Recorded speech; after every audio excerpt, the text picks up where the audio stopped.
नमस्कार, कैसे हैं आप सभी लोग। फिक्र आपकी में एक बार फिर से आपका स्वागत है। देखिए, आज तो बहुत बड़ी बड़ी फिक्र है, लेकिन पहले फिक्र गड्ढों में सड़क की, मतलब सड़क पे गड्ढों की आप पूरी खबर आपको बताने वाले हैं, ध्यान से देखिएगा। फिक्र उस नए एक्सप्रेसवे की जिसका उद्घाटन 13 जुलाई को हुआ। 4200 करोड़ रुपए की लागत से लखनऊ कानपुर एक्सप्रेसवे में बना, लेकिन पहली ही बारिश में इसका 300 मीटर लंबा हिस्सा धंस गया। कहा जा रहा था 40 मिनट में आप सफर कर सकते हैं। सवाल यह है कि क्या इस एक्सप्रेसवे के निर्माण में मूसलाधार भ्रष्टाचार हुआ। संसद परिसर से राहुल गांधी और प्रियंका गांधी का एक वीडियो वायरल है। दोनों भाई बहन तेज बारिश में भीगते हुए कुछ गंभीर बातें करते दिखाई दिए। इस दौरान कांग्रेस ने सरकार के खिलाफ क्या रणनीति बनाई है, विपक्ष का संसद में हंगामा किस बात पर जारी रहा, यह सियासी फाइल देखना जरूरी है। और प्रयागराज में 8 अगस्त को होने वाले राहुल गांधी के छात्र संवाद कार्यक्रम गूंज की अनुमति रद्द किए जाने के बाद से कांग्रेस भड़की हुई है और आरोप लगाया है कि राहुल के प्रयागराज आने की खबर सुनकर योगी सरकार डर गई है। लेकिन इसकी सच्चाई क्या है, जानना जरूरी है। अतीक अहमद के बेटे अबान की कार झांसी में डिवाइडर से टकराई और इस हादसे में उसकी मौत हो गई। इस सड़क दुर्घटना में भी रहस्य का एंगल क्यों खोजा जा रहा है। और बांग्लादेश के पूर्व क्रिकेटर शाकिब अल हसन का शेख हसीना के वर्चुअल इवेंट में शामिल होना महंगा पड़ा है। कट्टरपंथियों ने उनके घर पर हमला किया है। सवाल यह है कि बांग्लादेश में तारिक रहमान की सरकार बनने के बाद भी क्या कुछ बदला नहीं है। लेकिन पहले आज की फिक्र की शुरुआत एक ऐसे वीडियो के साथ करते हैं जिसमें सड़क निर्माण के नाम पर सीरियल भ्रष्टाचार की कहानी है। देखिए, जब इसका उद्घाटन हुआ था तो हमने भी आपको बहुत सारी चीजें बताई थी कि बड़ा एक्सप्रेसवे है, 40 मिनट में लखनऊ से कानपुर का सफर तय होगा।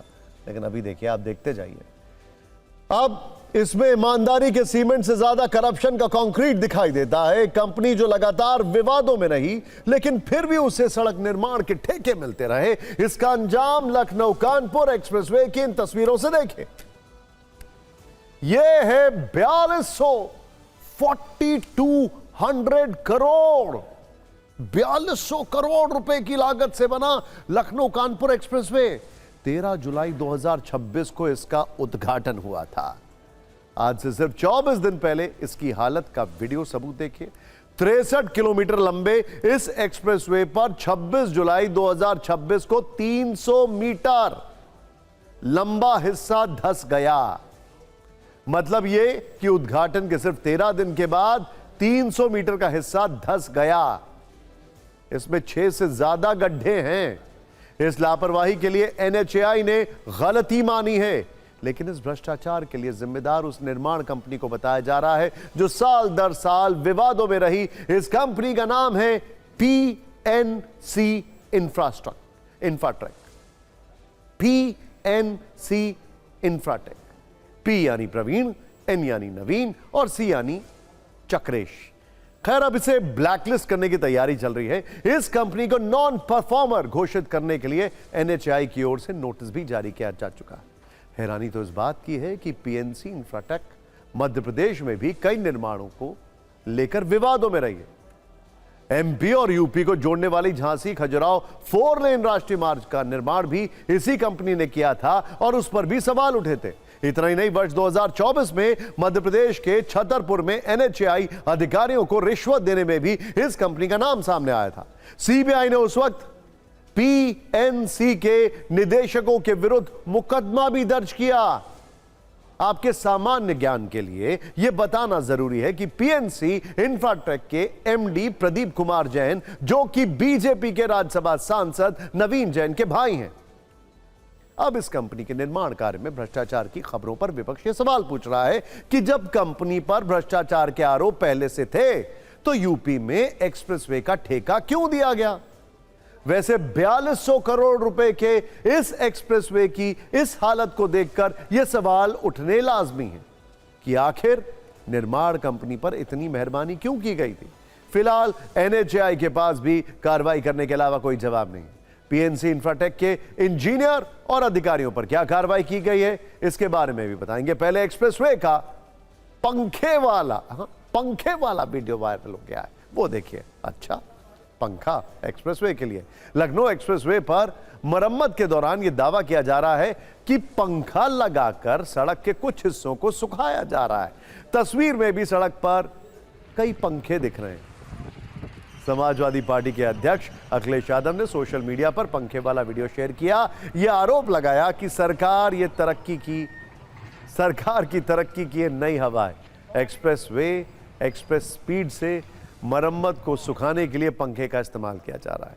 कांग्रेस ने भी वीडियो जारी करके कटाक्ष किया है और लिखा है कि सरकार के भ्रष्टाचार को पंखे से सुखाया जा रहा है। जनता के 4200 करोड़ रुपए लगाकर यह सड़क बनवाई गई जो 2 दिन भी नहीं चल पाई। सोचिए किस लेवल की लूट खसोट हुई होगी।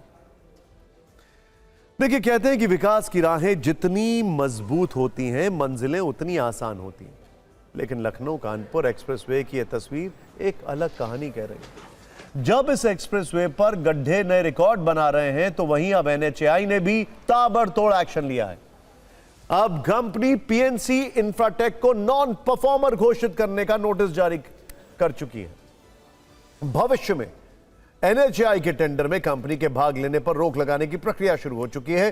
कंपनी की रेटिंग डाउनग्रेड करने का फैसला लिया जा रहा है। हाईवे की मरम्मत के लिए कंपनी को 3 करोड़ रुपए देने होंगे। कंपनी के प्रोजेक्ट मैनेजर विवेक कुमार गुप्ता को हटाया गया है। इंजीनियरिंग टीम से सुरेंद्र कुमार को हटाया गया है। रेजिडेंट इंजीनियर यतेंद्र कुमार को भी हटाया गया है। इंजीनियर नकुल प्रकाश वर्मा को उनके मूल विभाग भेजा गया है। पूर्व प्रोजेक्ट डायरेक्टर सौरभ चौरसिया के खिलाफ चार्जशीट की कार्रवाई की जा रही है। अब आईआईटी खड़गपुर की टीम एक्सप्रेसवे की जांच करेगी।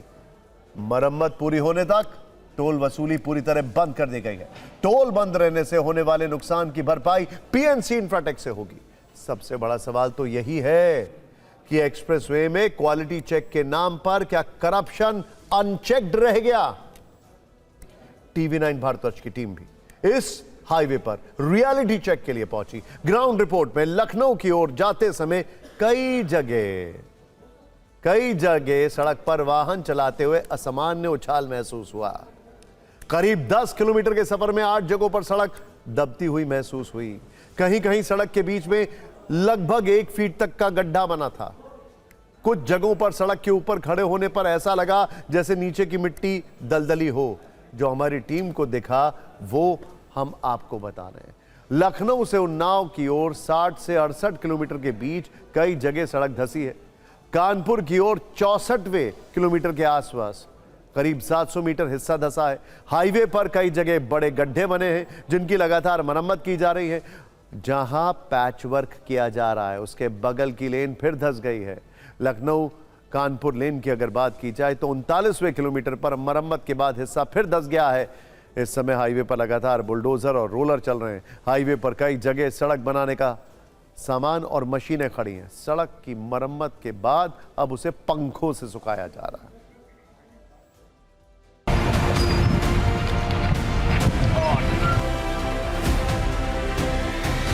ये लखनऊ और कानपुर के बीच 63 किलोमीटर का ये हाईवे एक्सप्रेसवे बनाया गया था। 13 जुलाई को उद्घाटन होने के बाद 30 जुलाई से इस सड़क पे पैच आना शुरू हो गया और दोनों तरफ मिला करके करीब 80 से ज़्यादा जगह गड्ढे हुए हैं। फिलहाल ये आज सुबह गड्ढा हुआ, पैच बन गया। लंबा करीब 3 फीट का गड्ढा है। फिलहाल इस बैरिकेड करके फिलहाल इसका निर्माण दोबारा किया जा रहा है, सही किया जा रहा है।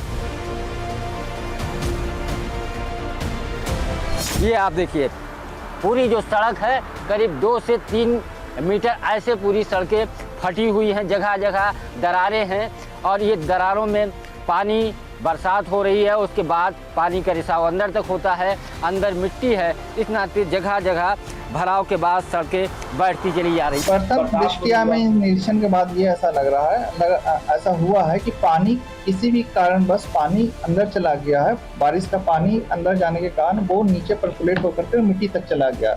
जब हम लोग एक्सकवेट कर रहे हैं तो नीचे की मिट्टी गिली निकल रही है, तो पानी के ही कारण मेन फेल हुआ, वहाँ पे डैमेज हुआ है। पीएनसी के अगेंस्ट में 2 सोकॉज नोटिस इशू हुआ है और उसको हम लोग नॉन परफॉर्मर भी के लिए भी फाइल प्रोसेस में है और वो इशू किया जा रहा है। काश कोई ऐसा पंखा होता जिससे करप्शन भी सुखा पाते। खैर, हालांकि निर्माण कंपनी के खिलाफ यह अंतिम सजा नहीं है। एनएचएआई ने फिलहाल नोटिस जारी किया है, यानी पीएनसी इंफ्राटेक को अपना पक्ष रखने का मौका मिलेगा। उसके बाद यह तय होगा कि कंपनी को आधिकारिक रूप से नॉन परफॉर्मर घोषित किया जाए या नहीं। उस पर भविष्य के NHAI टेंडरों में प्रतिबंध तथा अन्य दंड वास्तव में लागू होंगे या नहीं। आपको PNC इंफ्राटेक लिमिटेड की भ्रष्टाचार और आरोपों वाली पूरी कहानी भी जाननी चाहिए, क्योंकि यह सिर्फ एक निर्माण से संबंधित नहीं है। इनका ट्रैक रिकॉर्ड काफी जबरदस्त है, एक शहर या एक राज्य से भी संबंधित नहीं है। PNC इंफ्राटेक लिमिटेड पर पहले कई आरोप लग चुके हैं। इसके चेयरमैन और जो MD है प्रदीप कुमार जैन, कंपनी के प्रमोटर्स में जैन बंधुओं का नाम बताया जाता है। प्रदीप कुमार जैन के भाई नवीन कुमार जैन बीजेपी से राज्यसभा सांसद हैं। बड़ी बात यह भी है कि PNC इंफ्राटेक पर वर्ष 2024 में बैन लगाया गया था, बाद में से हटाया गया था। PNC इंफ्राटेक और 2 सहायक कंपनियों को 18 अक्टूबर 2024 से 1 वर्ष के लिए किसी भी नई टेंडर प्रक्रिया में भाग लेने से अयोग्य घोषित किया गया था। इसमें NHAI और NHIDCL के प्रोजेक्ट्स भी शामिल थे। यह प्रतिबंध CBI जांच के बाद लगाया गया था। कंपनी के 4 कर्मचारियों पर 10 लाख रुपए की रिश्वत लेने का आरोप था। इसके बाद कंपनी ने दिल्ली हाईकोर्ट का रुख किया था, जिसके बाद फिर से ठेके मिलने का रास्ता खोला था। सड़क से अब संसद चलते हैं, जहां के परिसर से आज राहुल गांधी और प्रियंका गांधी की बातचीत का एक ऐसा वीडियो वायरल है जिसकी सोशल मीडिया पर काफी चर्चा है, सियासी गलियारों में काफी चर्चा है। संसद के ठीक बाहर तेज बारिश में भीगते और शायद कुछ गंभीर चर्चा करते दोनों भाई बहन इस वीडियो में दिखाई दे रहे हैं। इस वीडियो को कांग्रेस के तमाम नेता एक्स पर शेयर कर रहे हैं। कांग्रेस के ऑफिशियल भारत जोड़ो एक्स हैंडल पर यह वीडियो पोस्ट करके लिखा गया है, संसद में बारिश हो रही थी लेकिन सवालों की आग बुझी नहीं।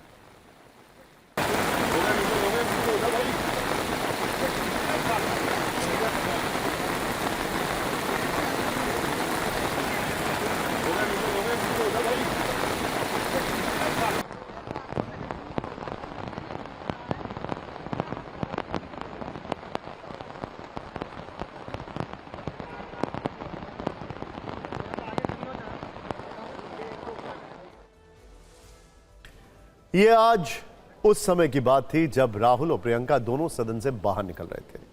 उस समय प्रियंका गांधी का सुरक्षाकर्मी उन्हें बारिश से बचाने के लिए छाता साथ लेकर चल रहा था, लेकिन सबसे आगे राहुल बगैर छाते के चल रहे थे। उनके सुरक्षाकर्मी जब छाता लेकर आगे बढ़े तो राहुल ने मना कर दिया। राहुल ने फिर वहीं रुककर प्रियंका से बातें की। राहुल ने प्रियंका गांधी का छाता भी वापस कर दिया। बारिश में भीगते हुए दोनों गाड़ी का इंतजार करते रहे। इस दौरान वहां मौजूद लोगों ने उनका वीडियो रिकॉर्ड कर लिया, जो कि वायरल हो गया। अब सुनिए इस पर प्रियंका और राहुल ने बाद में क्या कुछ कहा। मैडम आपको बिल्कुल भीग गई एकदम, मैडम बिल्कुल परमिशन नहीं दिया। क्या करूं मैं? मैडम ये बारिश का रुख है या कुछ? चलिए भैया चलिए, ये काम कहाँ गाड़ी नहीं आ रही भाई? भैया बिल्कुल वो भीग चुका है, बिल्कुल एकदम। भीगने से डरते हैं आप क्या? राहुल गांधी के इससे पहले भी ऐसे कई वीडियो वायरल हो चुके हैं। वर्ष 2022 में कर्नाटक के मैसूर में उन्होंने इसी तरह मूसलाधार बारिश में भीगते हुए चुनावी रैली को संबोधित किया था। पिछले वर्ष 15 अगस्त के दिन कांग्रेस मुख्यालय में पार्टी अध्यक्ष खड़गे जब तिरंगा फहरा रहे थे, तब भी राहुल ने तेज बारिश के बावजूद छाता लेने से मना किया था। खैर, आज इसी मूसलाधार वर्षा के बीच विपक्ष का संसद परिसर में सरकार विरोधी प्रदर्शन भी हुआ। समाजवादी पार्टी ने आज भी सांकेतिक चंदा इकट्ठा किया। पप्पू यादव ने चंदा दान पेटी में डाला। समाजवादी पार्टी के सांसदों ने कहा चंदा वसूली में पूरी पारदर्शिता है, और यही गतिरोध संसद के अंदर भी नजर आया। विपक्ष राम मंदिर चढ़ावा चोरी पर चर्चा और छात्रों के खिलाफ हुए पुलिस के एक्शन पर गृह मंत्री के बयान की मांग उठाता रहा, जबकि सत्ता पक्ष इसके लिए सहमत नहीं दिखा।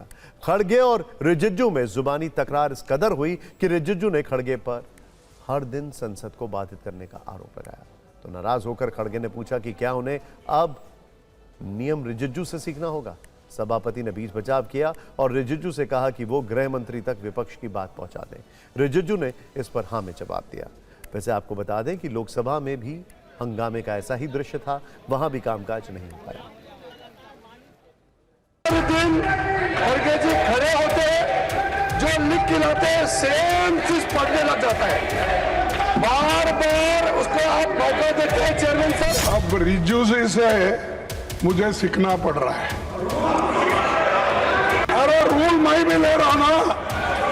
और आपके चेंबर में आके बोलते हैं, रोज वही लिख के आकर पढ़ते हैं। ये अगर रूल्स नहीं पढ़ूंगा, अगर मेरा मैटर अगर नहीं पढ़ूंगा, क्या तुम दिए तो मैं पढ़ूं? Now I request you to consider his request that he requested the Home Minister to come to the House. You represented to it. It is his will. But you, as a parliamentary affairs minister, you can echo the sentiments of the opposition to the HR. ये सदन चर्चा समाज के लिए ये अच्छी परंपरा नहीं है और आपका अच्छा आचरण भी नहीं है।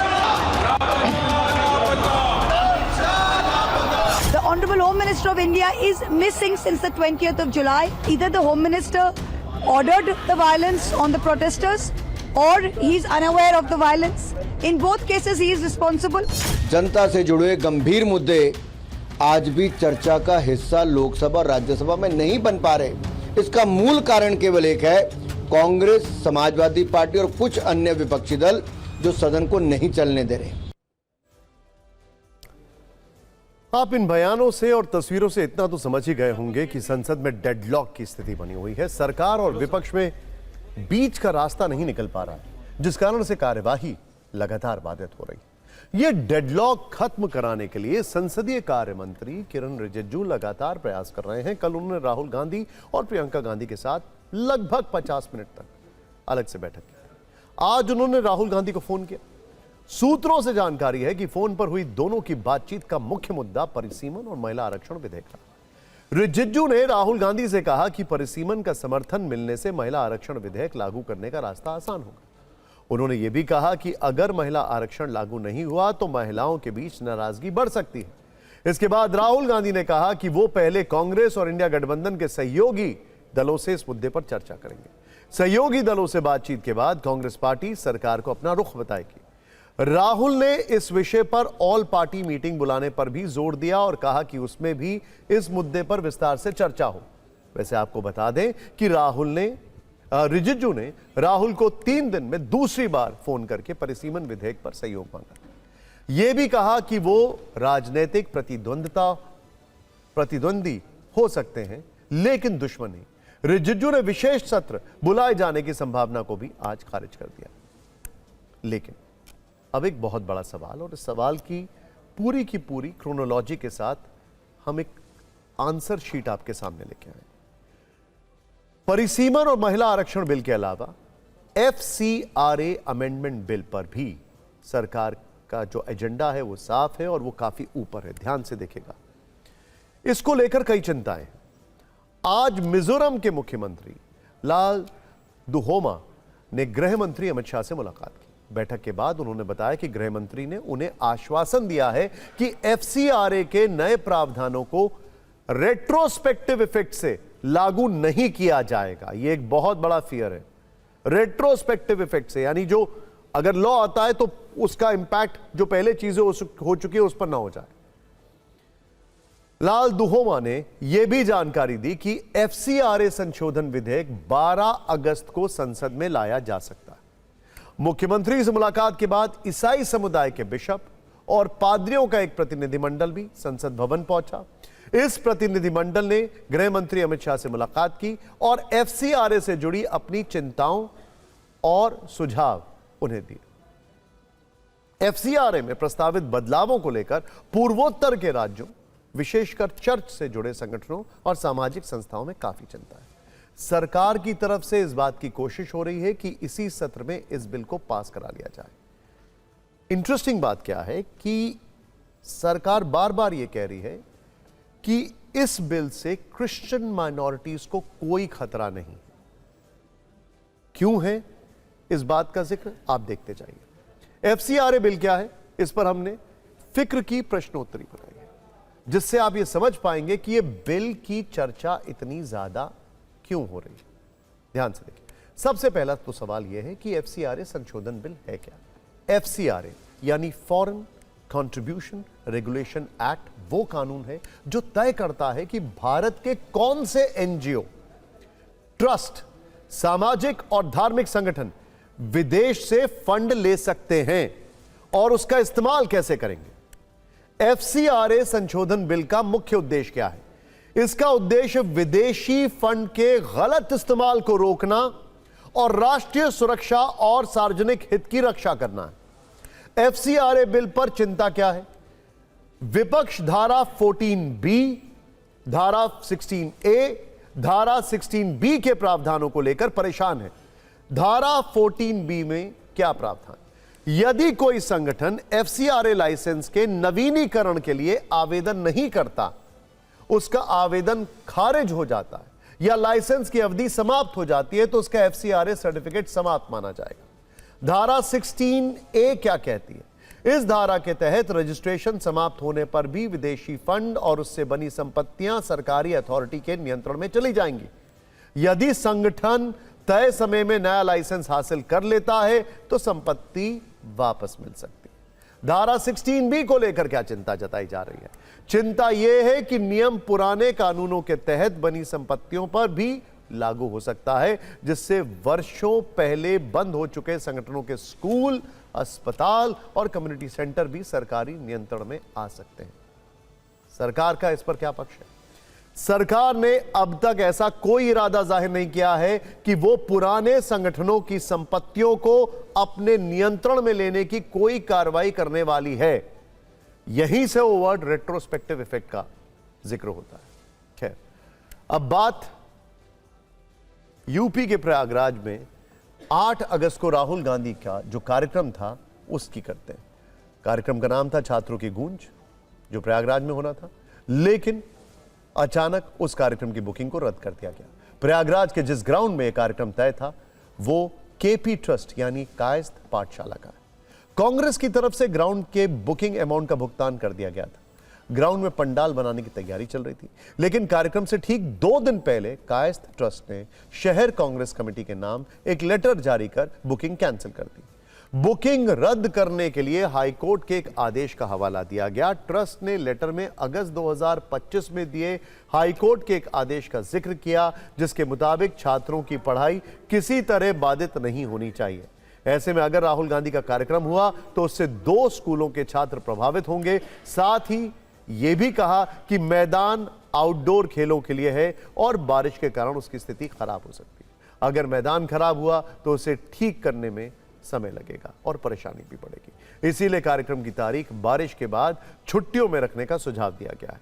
पत्र में ट्रस्ट ने अपने अकाउंट डिपार्टमेंट को निर्देश दिए हैं कि वो जमा कराए गए पैसे चेक के जरिए लौटा दें। आपको बता दें कि राहुल गांधी के इस कार्यक्रम के लिए कांग्रेस के कई नेता पिछले कुछ दिनों से प्रयागराज में डटे हुए थे। इसीलिए जैसे ही बुकिंग कैंसिल होने की खबर आई तो हलचल तेज हो गई। कुछ कांग्रेसी नेताओं ने इसे सरकारी दबाव का नतीजा बताया। इस मुद्दे पर राहुल गांधी ने भी सोशल मीडिया पर पोस्ट लिखा। उन्होंने लिखा कि मोदी सरकार की नीति ही युवाओं की आवाज को दबाने की है। सवाल पूछो तो लाठी, विरोध करो तो मुकदमा और आवाज उठाओ तो पैलेट करो। जब से मैंने छात्रों की बात को सुनने के लिए प्रयागराज आने का फैसला किया है, तब से प्रशासन मेरे कार्यक्रम को हर संभव तरीके से रोकने की कोशिश कर रहा है। साफ है उन्हें छात्रों की गूंज से भी डर लग रहा है, लेकिन सरकार जितनी भी कोशिश कर ले, मुझे छात्रों की आवाज उठाने से रोक नहीं सकती। इस घटनाक्रम के बाद यूपी कांग्रेस ने ऐलान किया है कि प्रयागराज में राहुल गांधी का कार्यक्रम हर हाल में होकर रहेगा।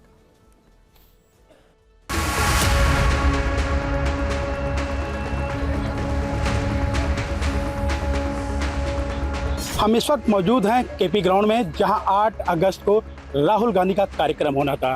ट्रस्ट ने उनके परमिशन को कैंसिल कर दिया है और ट्रस्ट ने हाईकोर्ट के आदेश का हवाला दिया है, जिसमें हाईकोर्ट ने कहा था कि स्कूल के परिसर में इस तरह के कार्यक्रमों को नहीं किया जा सकता, क्योंकि इससे स्कूल की पढ़ाई बाधित होती है। राहुल जी का परमिशन कैंसिल कर दिया गया है प्रयागराज में जो कार्यक्रम होना था। पता नहीं किस बात से डर रहे हैं, पता नहीं किस बात से डर रहे हैं। मेरे ख्याल से तो उनसे डरने का कोई कारण नहीं है। उनसे तो बच्चे भी नहीं डरते हैं। और लेकिन खुद राहुल गांधी ने पिछले कई वर्षों से अपने आप को जिस तरीके से देश की राजनीति में स्थापित करने की कोशिश की है, उसमें जरूर विफल हुए हैं। हमको जो रसीद दी है major Ranjit Singh sports complex, जो ऑलरेडी यहाँ पे पहले से खेल कूद हो रहा है इस जगह पे, तो आपने परमिशन दिया उसमें कोई हवाला नहीं दिया आपने, उसमें नहीं बताया तो पहले ही नहीं देना चाहिए था। आपने दिया, इससे साबित होता है कि सरकार के दबाव में ये परमिशन निरस्त किया गया है। तो यहाँ पर भी परमिशन को देना पड़ेगा, क्योंकि राहुल जी 8 तारीख को आएंगे और कार्यक्रम होगा, निश्चित तौर से होगा। अब ये बहाना ढूंढते हैं क्योंकि उसमें कोई आ नहीं रहा होगा। एक ट्रस्ट, प्राइवेट ट्रस्ट से आप स्थान मांग रहे हो, प्राइवेट ट्रस्ट के पास में स्थान है कि नहीं है वो दोनों के बीच की बात है। आप सरकार से उसमें आप जवाब मांग रहे हो। प्रयागराज के जिस केपी कॉलेज ग्राउंड में राहुल गांधी के कार्यक्रम की बुकिंग रद्द की गई है, वो लंबे वक्त से राजनीतिक दलों की बड़ी जनसभाओं और चुनावी रैलियों का प्रमुख स्थान रहा है। पिछले कुछ वर्षों में यहां कई बड़े राजनीतिक कार्यक्रम भी हुए। 16 दिसंबर 2020 में सीएम योगी आदित्यनाथ यहां अधिवक्ताओं के समागम कार्यक्रम में शामिल हुए थे। 2022 विधानसभा चुनाव के दौरान बीएसपी अध्यक्ष मायावती ने केपी कॉलेज ग्राउंड में बड़ी चुनावी जनसभा की थी। 2022 में ही प्रधानमंत्री Narendra Modi KP college ground में पार्टी कार्यक्रम में शामिल हुए थे। 2023 में प्रयागराज नगर निगम के मेयर और पार्षदों का शपथ ग्रहण समारोह भी आयोजित हुआ था, जिसमें डिप्टी सीएम केशव प्रसाद मौर्य शामिल हुए थे। हालांकि ये सभी कार्यक्रम अगस्त 2025 से पहले के हैं। ट्रस्ट का दावा है कि राहुल के कार्यक्रम की बुकिंग हाईकोर्ट के जिस आदेश को ध्यान में रखकर कैंसिल की गई है वो अगस्त 2025 का है। फिक्र में पॉलिटिकल फाइल की अगली खबर के 2 कीवर्ड्स हैं। इस वक्त यूपी से लेकर बिहार तक की राजनीति में इन 2 शब्दों की सबसे ज्यादा चर्चा है। पहला सवर्ण और दूसरा मदरसा। यूपी में अगले साल चुनाव है, जबकि बिहार में अभी अभी 1 सीट के नतीजे ने खलबली मचा दी है। असर बीजेपी की रणनीति पर दिख रहा है। इस हफ्ते की राजनीति में सवर्ण और मदरसा सबसे ज्यादा ट्रेंडिंग है। चलते हैं बिहार, जहां बांकीपुर जैसे गढ़ में मिली करारी हार के बाद सरकारी स्तर पर भी सवर्ण वोट बैंक को साधने की कोशिशें शुरू हो गई हैं। बिहार में बीजेपी का मिशन सवर्ण शुरू हो गया है। बांकीपुर जैसी अति सुरक्षित सीट पर लगे झटके के बाद बीजेपी ने तुरंत प्लानिंग शुरू कर दी है। विश्लेषक बता रहे हैं कि बांकीपुर में बीजेपी का पारंपरिक सवर्ण वोट बैंक जो है वो छिटक गया, जो पार्टी से उनकी नाराजगी के संकेत है। इशारों को समझते हुए बीजेपी ने सवर्ण समीकरण को साधना शुरू कर दिया है। इसके लिए सरकारी स्तर से फैसले लिए जा रहे हैं। बिहार सरकार पहली बार राज्य के सभी 38 जिलों में सवर्णों के लिए नोडल ऑफिसर तैनात करेगी। ये सभी अधिकारी सवर्ण समुदाय से होंगे, जो जिला स्तर पर जमीन विवाद या ईडब्ल्यूएस सर्टिफिकेट जैसी सवर्ण समुदाय की शिकायतों का निपटारा करेंगे। देश में पहली बार जिला स्तर पर अगड़ी जाति के लिए वरिष्ठ अधिकारियों की तैनाती हो रही है। जातीय भेदभाव या अत्याचार के शिकार अब सीधे जिला स्तर पर तैनात नोडल ऑफिसर से संपर्क कर सकेंगे। ये अफसर राज्य प्रशासनिक सेवा के वरिष्ठ अधिकारी होंगे, जो पीड़ित की शिकायत मिलने पर संबंधित थानों या प्रशासनिक अधिकारियों के साथ तालमेल बिठाएंगे और कानूनी कार्रवाई करेंगे। डीएम सीधे इसकी मॉनिटरिंग करेंगे। चुने गए अधिकारियों को बिहार राज्य सवर्ण आयोग 10 अगस्त को ट्रेनिंग देगा। अब तक शिकायतें राज्य सवर्ण आयोग के पास आती थी, लेकिन अब जिला स्तर पर ही समाधान का प्रयास किया जा रहा। जिलों से नाम मांगे गए हैं। सरकार के इस कदम पर लोगों का क्या कहना है, आइए देखते हैं।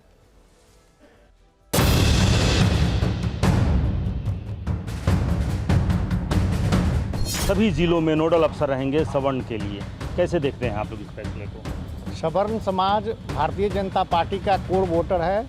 यह भारतीय जनता पार्टी के जन्म से ही यह बात सर्वविदित है। सरकार अगर सवर्णों के खिलाफ कुछ काम करती है तो सवर्णों को बहुत दिल में तकलीफ होता है। इस फैसले को कैसे लेते हैं? फैसला बहुत अच्छा सरकार ने किया है। कैसे लेते हैं इस फैसले को, किस नज़रिए से देखते हैं?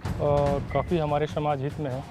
नाराज़गी बेसिकली 2 बातों से थी, और जो फिलहाल एक मुद्दा है यूजीसी, और दूसरा कि हमारी पहचानों से छेड़छाड़। ये एक अच्छी पहल है।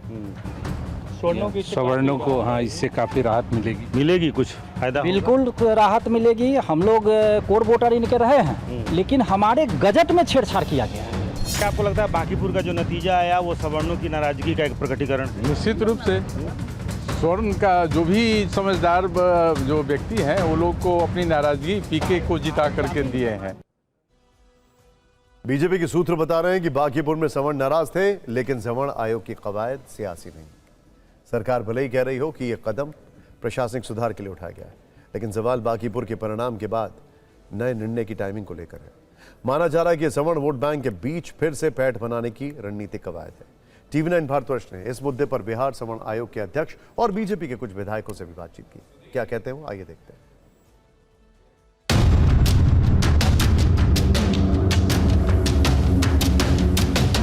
जिला वाइज समस्याएं जो है उच्च जातियों की, वो बात हमारे यहाँ फिल्टर होकर आएगी। इसी उद्देश्य से हर जिले में नोडल अफसर, जो डिस्ट्रिक्ट मजिस्ट्रेट को कहा, हर जिले के जिलाधिकारियों को मैंने निर्देशित किया कि आप अपने जिले के एक कॉम्पिटेंट अफसर को नोडल अफसर के रूप में दें।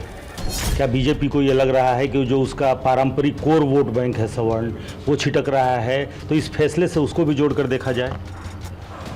मैं समझता हूँ गैस इससे कोई मतलब नहीं। एक परिस्थिति हुई है जिसकी चर्चा आप कर रहे हैं, चुनाव की।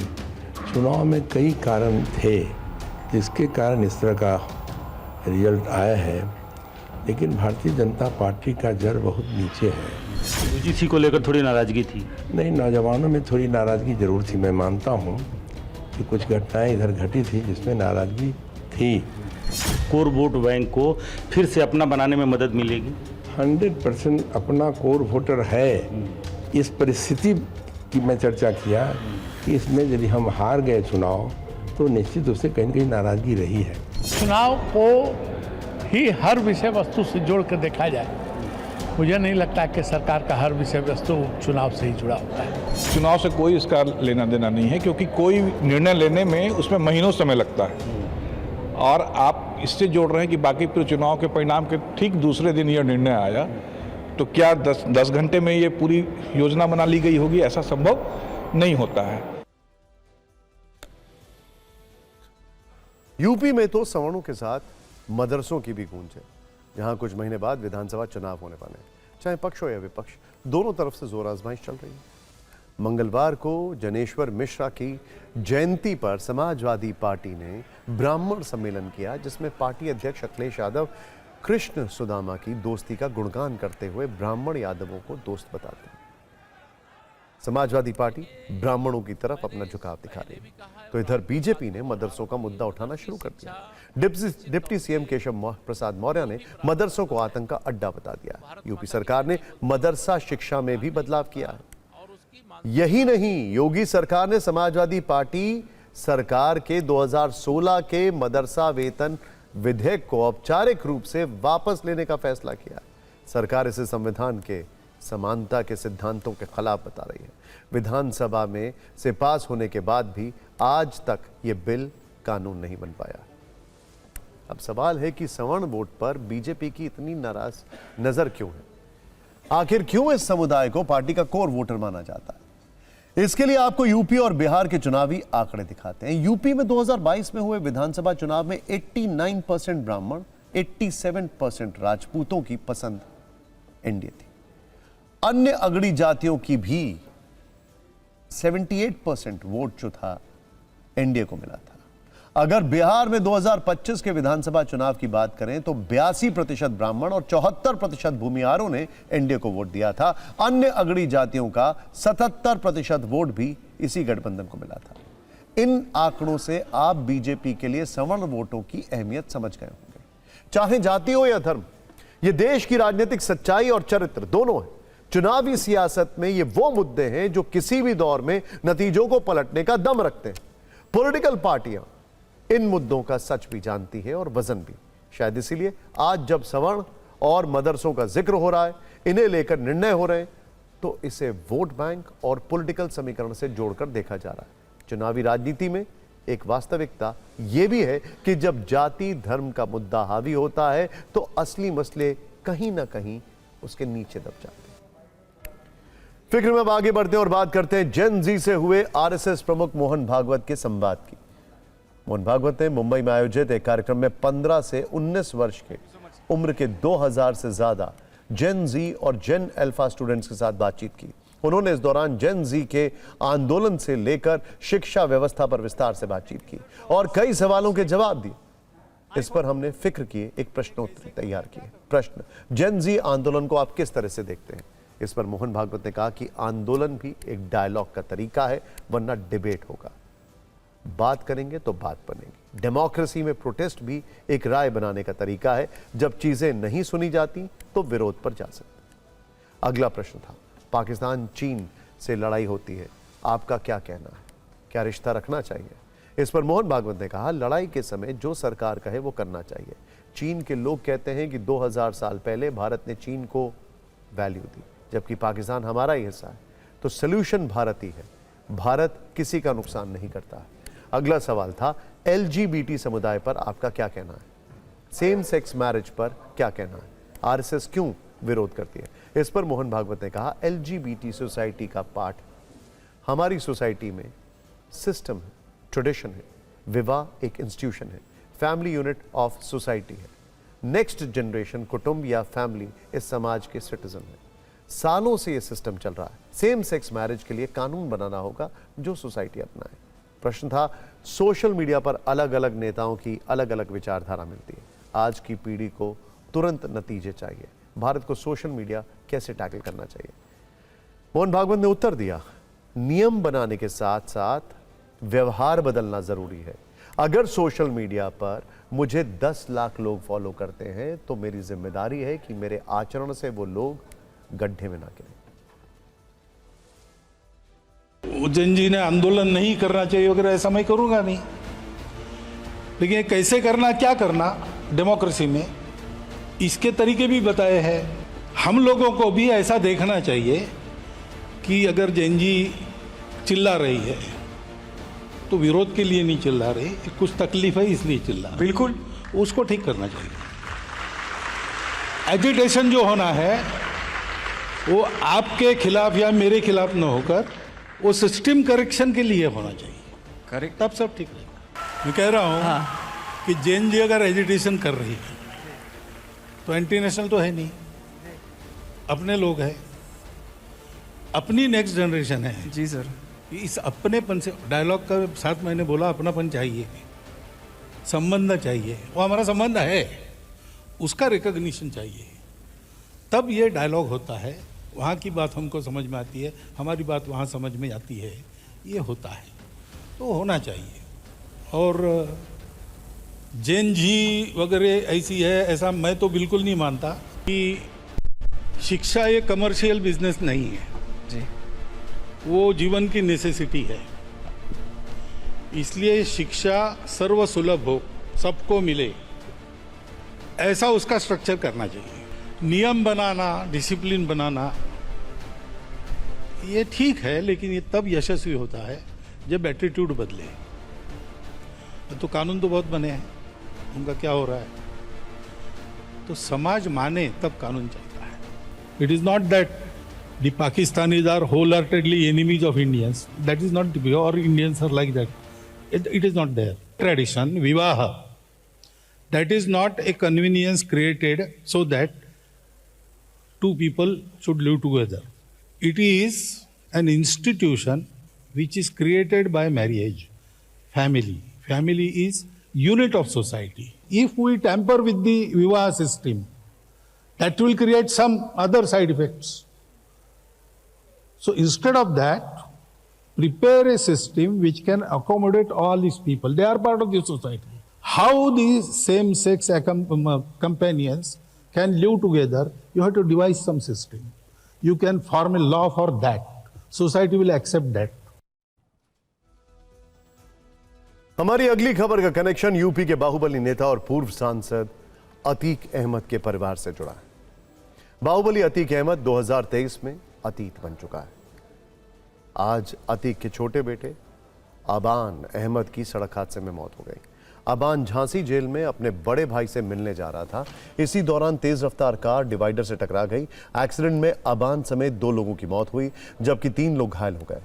अतीक अहमद के परिवार में पिछले 2.5 वर्षों में 4 लोगों की मौत हो चुकी है। 15 अप्रैल 2023 को अतीक अहमद की पुलिस कस्टडी में गोली मारकर हत्या कर दी गई थी। उसी दौरान गोली लगने से अतीक के भाई अशरफ अहमद की भी मौत हो गई थी। अतीक की मौत से 2 दिन पहले उसके बेटे असद को पुलिस ने एनकाउंटर में मार गिराया था। असद पर उमेश पाल हत्याकांड का आरोप था और आज अतीक के दूसरे बेटे अबान अहमद की मौत हो गई है। एक समय प्रयागराज में सबसे प्रभावशाली माने जाने वाले अतीक अहमद का परिवार अब पूरी तरह बिखर चुका है। अतीक अहमद की पुलिस कस्टडी में हत्या हो गई। पत्नी शाइस्ता परवीन 3 साल से फरार है। दो बेटे उमर अहमद और अली अहमद जेल में बंद हैं। दो बेटों असद और आबान की मौत हो चुकी है, जबकि एक बेटे एहजम अहमद की कोई जानकारी नहीं है।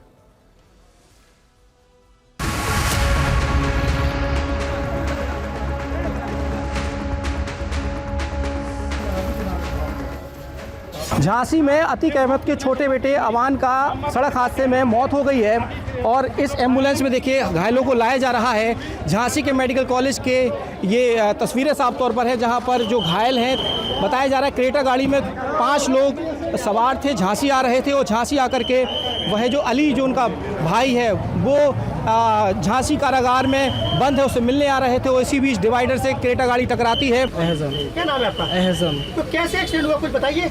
मैं सो रहा था, मैं पीछे गाड़ी में सो रहा था। फिर मुझे कुछ होश नहीं है कि हुआ। कितने लोग थे गाड़ी में? 5 लोग। कौन कौन लोग थे? 5 लोग थे। अबान नाम था, उमर नाम था, सोनू नाम था और पैर में लगी हुई है भाई यार। भाई पैर किनकी मौत हुई है? किनकी मौत हुई है?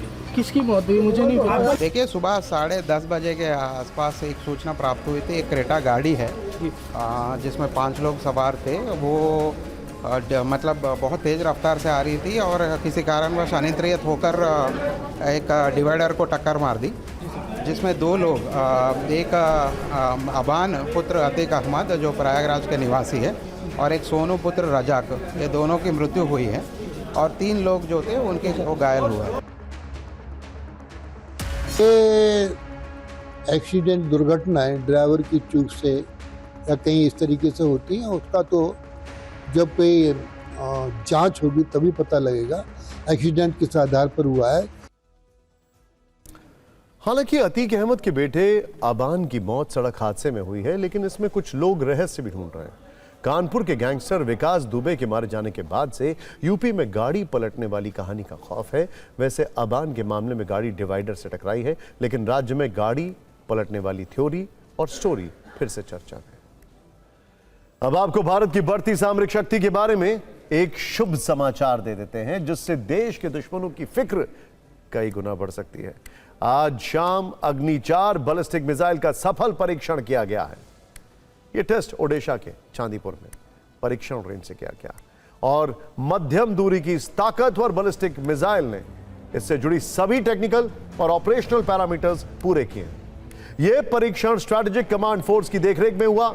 यह कमांड नियमित रूप से अग्नि श्रृंखला की मिसाइलों के यूजर ट्रायल आयोजित करता है ताकि उनकी ऑपरेशनल तैयारियों की पुष्टि हो सके। आपको अग्नि 4 की पावर बताते हैं। यह 2 स्टेज वाली सॉलिड फ्यूल रॉकेट मोटर से संचालित होने वाली सतह से सतह पर मार करने वाली मिसाइल, आधुनिक रिंग लेजर, जायरोस्कोप और डिजिटल कंट्रोल सिस्टम है जो इसे बेहद सटीक निशाना बनाने की ताकत देता है। मारक क्षमता 4000 किलोमीटर है, यानी इस रेंज के दायरे में पूरा पाकिस्तान है। चीन का अधिकांश मुख्य भूभाग है। पश्चिम एशिया और दक्षिण पूर्व एशिया के कई देश इसकी जद में। सबसे बड़ी बात, परमाणु और पारंपरिक दोनों तरह के वॉरहेड ले जाने में सक्षम है। इसे डीआरडीओ ने भारत डायनामिक्स लिमिटेड के साथ मिलकर विकसित किया है। इस मिसाइल को सड़क मोबाइल लॉन्चर से दागा जा सकता है, जिससे इसकी तैनाती आसान और तेज हो सकती है। अगली खबर भी बड़ी इंटरेस्टिंग है, क्योंकि हम बात कर रहे हैं उस ताकत की जो दुश्मन के लिए चेतावनी भी है और भारत की सैनिक क्षमता का नया अध्याय है।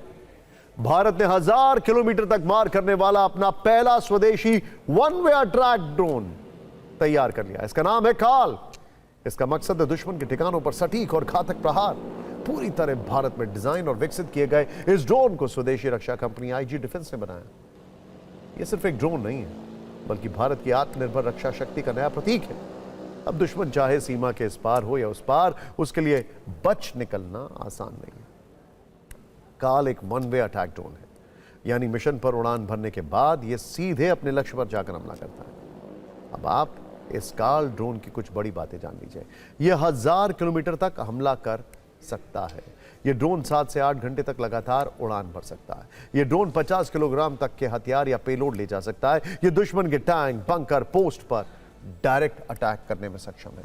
यह ईरान की शाहिद 136, रूस के जेरान 2 और अमेरिका के लूकास ड्रोन की टक्कर का है। इसमें ऑटोमेटिक नेविगेशन और सटीक निशाना लगाने वाला सिस्टम है। जानकारी के मुताबिक इस ड्रोन को जल्द ही LOC और LAC जैसे संवेदनशील इलाकों में तैनात किया जा सकता है। ऐसे में भारत की निगरानी और जवाबी कार्रवाई की क्षमता को नई मजबूती मिलेगी। यानी दुश्मन अगर भारत की तरफ आंख उठाएगा तो जवाब सिर्फ सीमा पर नहीं मिलेगा, बल्कि वहां मिलेगा जहां उसे सबसे ज्यादा दर्द होगा। खैर, अब जल्दी से आपको पश्चिम एशिया के हालात बता देते हैं। अमेरिकी राष्ट्रपति डोनाल्ड ट्रंप ने दावा किया है कि उनके पास हथियारों का बड़ा जखीरा है। इसको लेकर बड़े सवाल हो रहे थे, इसके बाद ये जवाब दिया उन्होंने। मौजूद और बहुत तेजी से नए हथियार तैयार भी किए जा रहे हैं मौजूदा वक्त में। साथ ही ट्रंप ने सेना से जुड़ी सीक्रेट जानकारियां लीक करने वालों को कड़ी चेतावनी भी दी है। उन्होंने कहा कि ऐसा करने वालों की पहचान की जा रही है और जल्द उन्हें सजा भी दी जाएगी। आपको बता दें कि पश्चिमी मीडिया में ऐसी खबरें छपी थी कि ईरान के साथ युद्ध लड़ने के चक्कर में अमेरिका की गाइडेड मिसाइलों का स्टॉक खत्म हो गया, जिसे ट्रंप गलत बता रहे हैं।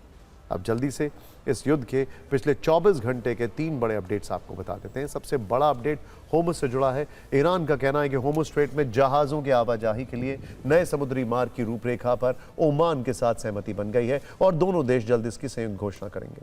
दूसरा अपडेट यह है कि ईरान और अमेरिका के बीच चल रही शांति वार्ता में प्रगति हुई है।